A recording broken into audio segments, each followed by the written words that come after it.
예,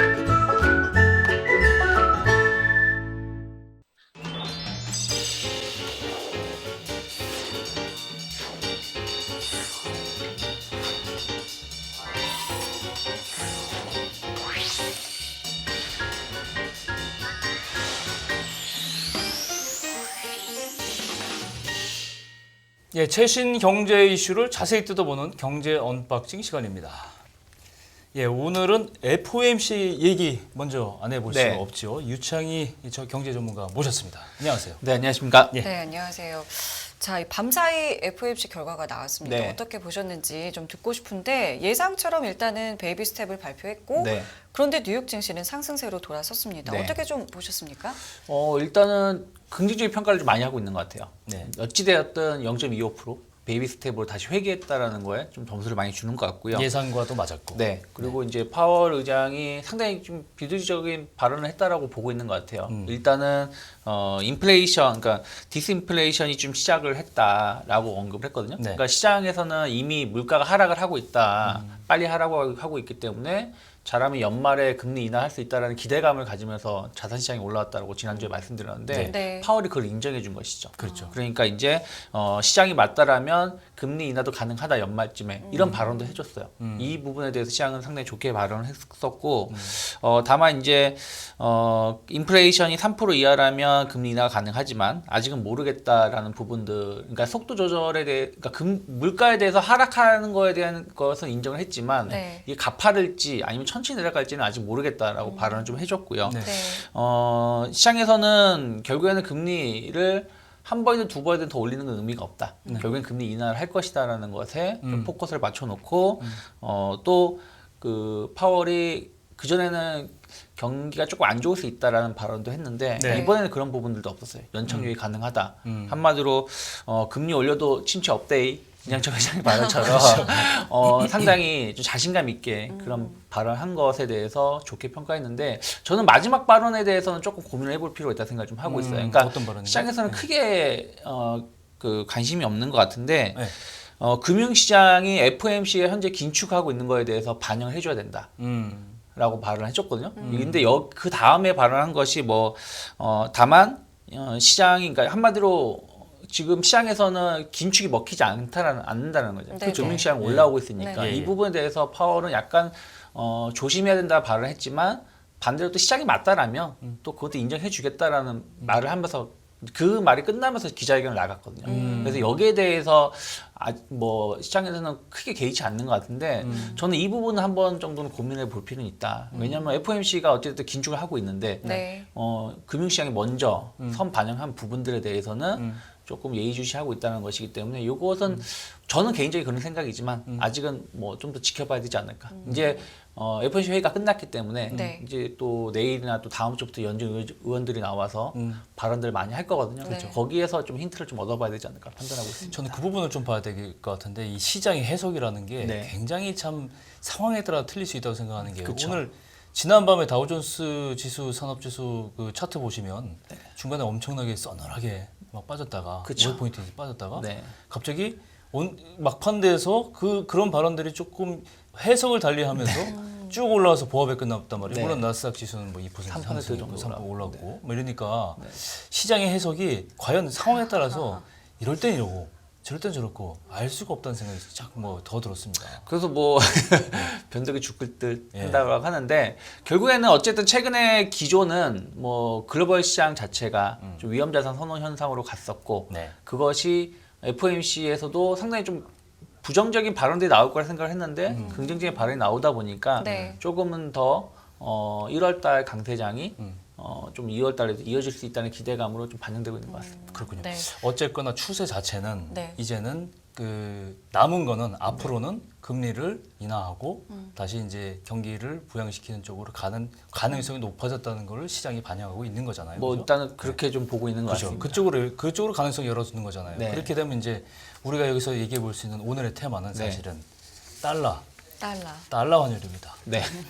혹시 송앵커는 안전자산이라는 말은 아시잖아요? 그렇죠, 알죠. 안전자산의 가장 으뜸이라고 뭘 생각하십니까? 금을 생각하지. 금이죠. 예. 금값 요새 많이 오르고 있습니다. 많이 올라. 네. 이 배경에는 바로 이런 점들이 네. 배경이 되는 거잖아요. 네. 달러 값이 그동안 초강세에서 그쵸. 이런 것 때문에 FOMC 결과나 이런 것들 때문에 누그러지고 있단 네. 말이죠. 그러다 보니까 이제 금값이 상대적으로 요동을 치고 있는데 네. 이걸 좀 알아봐야 될 것 네, 같아요. 맞아요. 지금 말씀해주신 것처럼 원달러 환율이 이제 최근에 120원대 초반까지 1200원. 내려가 1,200원대 네. 그렇죠. 왜냐면 지난해 9월에 1,400원대 올라가면서 정말 1,500원대 간다고 네. 했었죠. 그렇죠. 거의 확실시 됐었는데. 근데 지금 굉장히 급속도로 빠지고 그쵸. 있단 말이에요. 예. 이 배경부터 짚어볼까요? 그러니까 결국에는 지난주에도 말씀드렸던 것이 모든 게 금리에 연결되어 있다고 보시면 되실 것 그렇죠. 같아요. 미국이 이제 지난 1년 동안 30년 사이 유례 없는 속도로 금리를 올렸잖아요. 예. 뭐 어쨌든 만 1년 만에 지금 0%에서 4.75%로 올라온 것이거든요. 그리고 어찌됐든 다음 달에도 금리 인상 0.25%는 무조건 있을 가능성이 높다라는 것이죠. 네. 그럼 결국에는 최소한 5% 아니면 연준이 점도표에 표현했던 것처럼 5.25%까지는 올 수 있지만 중요한 거는 금리가 그 이상 못 오른다는 것이죠. 못 오를 수 있다는 것이죠. 그리고 물가도 어느 정도 안정이 되어 있다. 그러다 보니까 킹달러라 불렸던 미국의 달러가 약세를 띄었죠. 그래서 뭐 1,445원까지 하던 환율이 1,230원대까지 하락을 했고 지금 시간의 환율에서는 NDF 여기 환율에서는 1,210원까지도 하락한 상황이거든요. 그래서 이러한 부분들이 달러의 약세가 또 다른 자산들을 좀 올려주는 역할을 좀 하고 있는데 금이 가장 큰 영향을 받고 있는 것 같아요. 그래서 금 가격이 좀 달러와 연동을 해서 가장 크게 오르고 최근 들어서 가장 크게 올랐다라고 좀 보고 있고 또 이건 이따가도 말씀드릴 것이지만 또 정치적인 이슈들이 좀 있습니다. 어떤? 그러니까 수요적인 측면에서 네. 좀 중앙은행들이 좀 금을 좀 급하게 좀 매입을 한 부분들도 있고 그렇군요. 그런 것들이 네. 금의 가격을 좀 많이 올리지 않았나 생각하고 있습니다. 결국 뭐 환테크 금 투자 전략 한번 다시 재점검을 해봐야 되겠어요. 어떤 좀 환테크 그럼 지금 좀 시작을 해도 될까요? 환테크라고 하면 이제 앞으로 좀 달러가 좀 오를 수 있다라는 그렇죠. 개념에서 보는 예, 거잖아요. 예, 예. 보통 이제 우리가 달러 스마일 이론이라는 게 좀 있는데 글로벌 경기가 침체를 보이거나 미국 경제가 상당히 좋게 되면 달러는 강세를 띠게 되고 반대로 미국 경제가 안 좋게 되면 달러를 약세를 띈다라고 해서 달러 스마일 이론이라고 합니다. 화면에 준비해 나가는 것처럼. 그래서 이 얘기는 뭐 쉽게 말해서 세계 경제가 안 좋거나 미국 경제가 세계 경제보다 좋다라면은 달러 안전자산 선호로 인해서 달러의 수요가 높아지는 거고 네. 반대로 미국 경제만 안 좋으면 달러가 수요가 감소를 하면서 그 자산들이 해외로 미국에서 자산이 해외로 빠져나가다 보니까 그렇죠. 달러가 약세를 띈다는 것인데 최근에 그 달러 약세가 뭐 금리 정점에 대한 논란도 있었지만 뭐 유럽이나 아시아가 급격하게 경기가 안 좋을 거라는 우려감들 때문에 달러가 강세를 띈 것도 있었거든요. 예를 들어서 뭐 영국 같은 경우는 뭐 거의 뭐 IMF가 다시 올 수도 있다. 뭐 이런 얘기도 나왔었으니까요. 근데 아이러니하게 그런 얘기가 나왔던 영국의 증시를 보면 거의 역사적 신고가 언저리까지 지금 올라와 있습니다. 그리고 뭐 중국 같은 경우도 뭐 부동산 문제, 뭐 코로나 봉쇄 이런 부분들 때문에 경제가 상당히 안 좋다 하면서 문제가 됐는데 최근에는 경제를 재개한다고 하면서 뭐 항생지수 같은 경우는 뭐 한 2달 사이에 50% 주가 지수가 올라왔어요. 네, 네. 우리나라 같은 경우도 최근에 환율하고 외국인 수급을 좀 보신다라면 네. 자료화면에서 보시면 그 작년 그 7월까지 1월 1일부터 7월까지 외국인들이 한 16조 원 정도 거의 17조에 가까운 순매도를 보여줬는데 그 이후에 작년 10월하고 12월에 그때 이제 달러가 급격히 워낙 강세로 좀 네네. 전환되었던 부분들이거든요. 그러면 1,400원대에서 1,300원대로 떨어졌을 때 외국인들이 한 5조 원 정도 순매수를 보여줬었고요.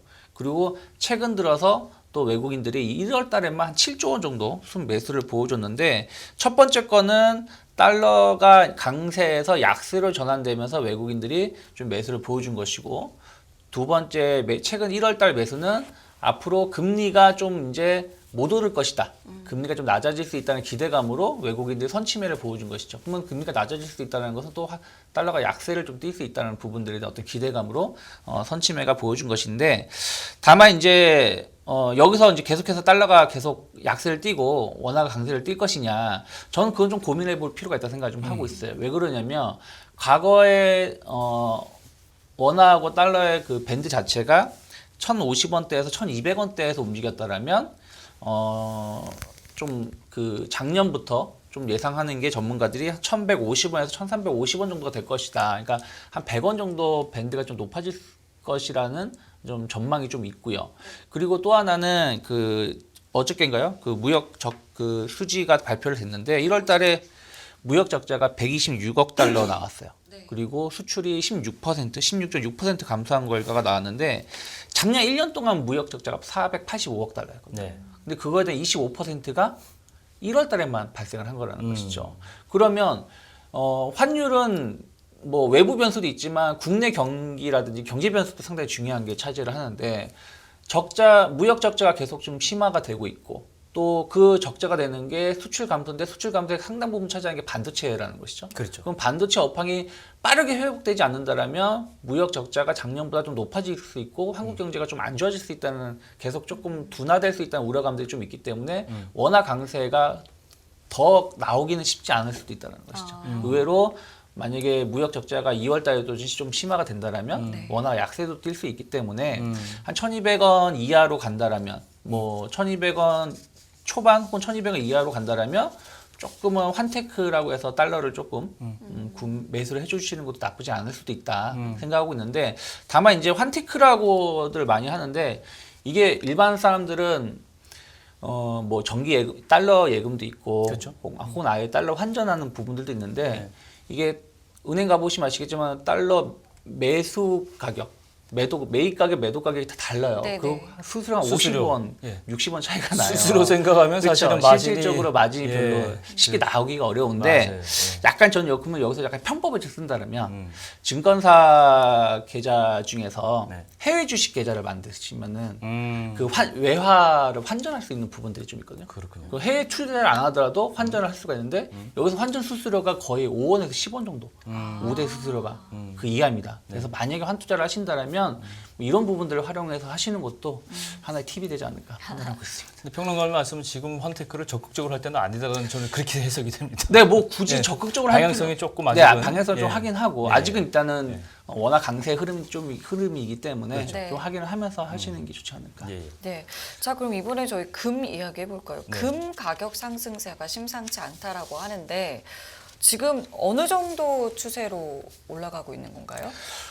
금이 지금 어찌됐든 작년에 그 러우 전쟁 네. 발발했을 때 이 온스당 네. 2,000달러 정도까지 올라왔다가 네. 작년 11월에는 11,600달러까지 하락을 했었어요. 네. 그러다 다시 최근에 네. 한 2달 사이에 다시 죄송합니다. 1,945달러까지 한 네. 20% 이상 그렇죠. 올라왔는데 네. 말씀드린 것처럼 금은 어쨌든 대표적으로 이제 달러만큼이나 안전자산으로 네네. 좀 취급을 좀 받고 있어요. 그래서 세계 경기에 침체가 오게 되면 원래 금 쪽이 좀 안전자산으로 해서 좀 오르기 마련인데 워낙에 달러가 강세를 띄었기 때문에 그렇죠. 금이 힘을 못 썼어요. 네. 전쟁이 발생했을 때 조금 오르다가 달러 강세로 같이 좀 약세를 띄었다가 최근에 좀 올라왔는데 아까 말했듯이 금리하고 환율하고 금이 가장 맞는 그 영향을 받고 있는 변수지만 제일 중요한 거는 수요와 공급에 의해서 가격이 결정되는 거거든요. 네. 아무리 뭐 좋다고 해도 사는 사람이 없으면 안 오르는 것이고 아무리 안 좋다고 해도 사는 사람이 많으면 가격이 오르는 것처럼요. 근데 아까 말씀드린 것처럼 수요단에서 이상한 움직임이 좀 나왔다는 것이죠. 무슨 말이냐면 최근에 세계 각국 중앙은행이 금을 적극적으로 매입을 하면서 작년 1년 동안 1,136톤을 매입을 했다라고 해요. 근데 이게 어느 정도냐면 1967년 이후 최대치라고 합니다. 오. 특히 지난 7월하고 12월 한마디로 하반기 6개월 동안에 네. 금 매입량이 862톤이에요. 어. 그러다 보니까 거의 1년에 그 매입한 거에 한 80% 가까이를 하반기 때 집중하다 보니까 이것이 금값 상승에 영향을 미쳤다고 보시면 되겠는데 자료 화면을 좀 보신다라면 여기에 이제 그 2022년 보시면 그 회색 선이 4분기고요. 네. 그리고 초록색 선이 3분기 때 매입한 거거든요. 예. 그리고 그 주요 매수 주체가 러시아, 중국, 튀르키예, 터키라고 아시면 되겠고요. 그리고 중동, 중앙아시아 쪽이라고 보시면 되겠는데 러시아 같은 경우는 국제 제재에 따라서 이제 달러를 쓸 수가 없게 돼. 달러가 이제 묶여 있다 보니까 그렇죠. 금을 매입하겠다고 발표를 했는데 아직 데이터를 공개하지 않았어요. 네. 근데 상당히 많은 금을 매입을 했을 거라고 추정하고 있고요. 중국 같은 경우는 그 2019년 그 9월 이후에 처음으로 작년 11월, 12월에 금 보유가 증가를 했다라고 발표를 했거든요. 그래서 작년 11월, 12월 중에만 하더라도 62톤을 매입을 했다라고 좀 발표를 했고요. 튀르키예가 가장 많은 금을 매수를 했는데 네. 매입을 했는데 예. 작년 1년 동안 148톤을 매입을 했다고 합니다. 예. 그리고 중동이 이제 뭐 이집트, 뭐 카타르 뭐 이런 나라들이 뭐 40톤에서 50톤 내외의 금을 좀 매입을 했죠. 이 얘기는 결국에는 그 중동 국가들 그리고 친중 국가를 중심으로 해서 금을 좀 순매수했다라고 좀 표현할 수가 있는데 아무래도 이제 최근에 보면은 뭐 러우 전쟁 때문에 약간 지정학 리스크가 좀 발생한 부분들이 좀 있었고 네. 또 미국과의 좀 대치 관계에 좀 있는 국가들 뭐 중국이라든지 뭐 러시아 또 중동 국가들도 미국과 약간 관계는 좀 안 좋은 국가들이 많이 있거든요. 그렇죠. 이런 국가들이 달러를 대체하기 위해서 특히 이제 러우 전쟁 때문에 러시아의 달러 아예 그냥 봉쇄를 해버리니까 이것을 우회적으로 좀 막기 위해서 지금 금을 좀 많이 매수하지 않았나. 그것이 또 하반기에 집중되다 보니까 금가격 상승을 좀 부추기지 않았나 좀 판단하고 있습니다. 러시아는 러우 전쟁을 일으켜놓고서 자기네들이 금을 매입해갔네요. 결론적으로 그렇게 보이는 것 그렇죠. 같은데. 이 킹달러 약세가 이제 뭐 되면서 금값이 이렇게 오르고 있는 건데 그렇다면 투자 방법, 투자 전략 좀 필요하겠어요. 네. 근데 이제 다만 이제 금이 계속해서 지금처럼 올라갈 수 있을지에 대해서는 고민을 좀 해볼 필요가 있다고 생각하고 있어요. 왜냐하면 어쨌든 역사적 신고가 언저리까지 좀 올라오는 상황인데 뭐 예를 들어서 뭐 실제로 금을 투자한다라면 뭐 골드바 많이들 생각하실 거예요. 네. 골드바까지는 힘들어도 뭐 조그만 그 작은 단위의 금을 좀 이제 실물에 직접 투자를 하는 것인데 뭐 전쟁 등 유사시에는 즉시 뭐 사용할 수 있다라고 해서 장점이 있지만 뭐 우리나라에서 전쟁 난다고 생각하면서 금을 사시는 분들은 많이 없으실 거고 그렇습니다. 또 이게 보관 비용이 만만치 않지 않습니까? 네. 이게 어쨌든 뭐 이건 들고 다닐 수 없고 집에 보관해야 되는데 뭐 약간의 뭐 절도 위험도 있고 하다 보니까요. 그래서 또 이게 수수료도 좀 비싸다는 부분들이 있어서 골드바에 직접 투자하시는 분들은 많지 않고요.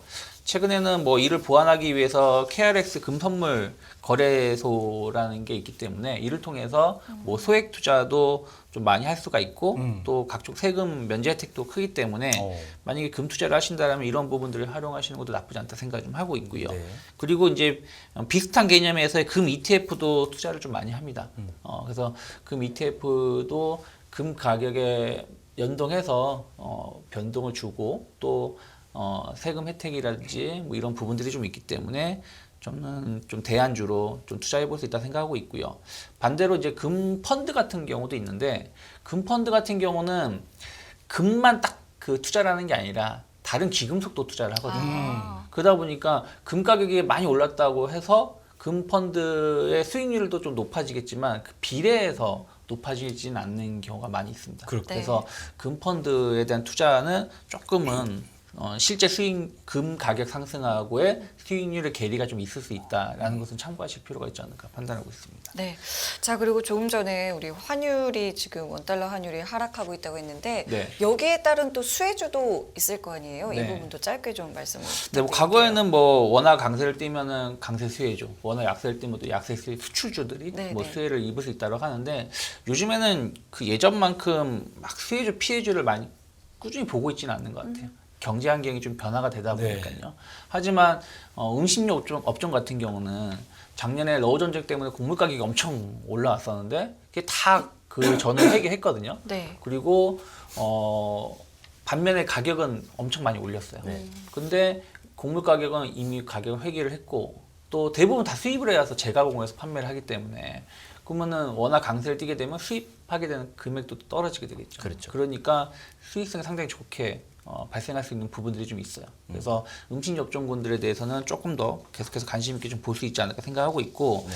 최근에 항공주들도 결국에는 그 항공 비행기를 다 리스해서 네. 사용을 하는데 이게 네. 다 달러 부채로 되어 있거든요. 그렇죠. 근데 워낙 약세를 띠게 되면은 자연스럽게 부채 비율이 높아지게 되고 또 리스 비용이 높아지게 되는데 워낙 강세를 띠게 되니까 네. 이런 것이 낮아지게 되죠. 또 유가도 많이 하락을 했고 그래서 항공주들 같은 경우는 바로 좀 반사이익을 누릴 수 있는데 과거처럼 워낙 강세를 띠게 되면 뭐 철강주라든지 뭐 화학주들이 뭐 수혜를 입을 수 있다라고 평가를 네, 하는데 네. 이게 경기랑 영향을 미치기 때문에 아무리 뭐 제조 단가가 떨어진다고 하더라도 판매가 안 되면 수익성이 안 좋아지는 거다 보니까 경기 자체가 좀 회복이 안 된다라면 워낙 강세로 인해서 수혜도 상당히 제한적이지 않을까 좀 판단하고 있습니다. 종합해 보면 올해는 정말 이 FOMC 방금 회의 끝났듯이 이제 금리의 변곡점이 곧 다가올 것이다라는 생각이 들면서 인플레이션도 마찬가지고 그러다 보니까 모든 투자 전략들이 좀 재조정되고 맞아요. 변화가 되고 되고 있죠. 예, 네. 변화가 심한 지점이 왔다 이렇게 생각이 되는데요.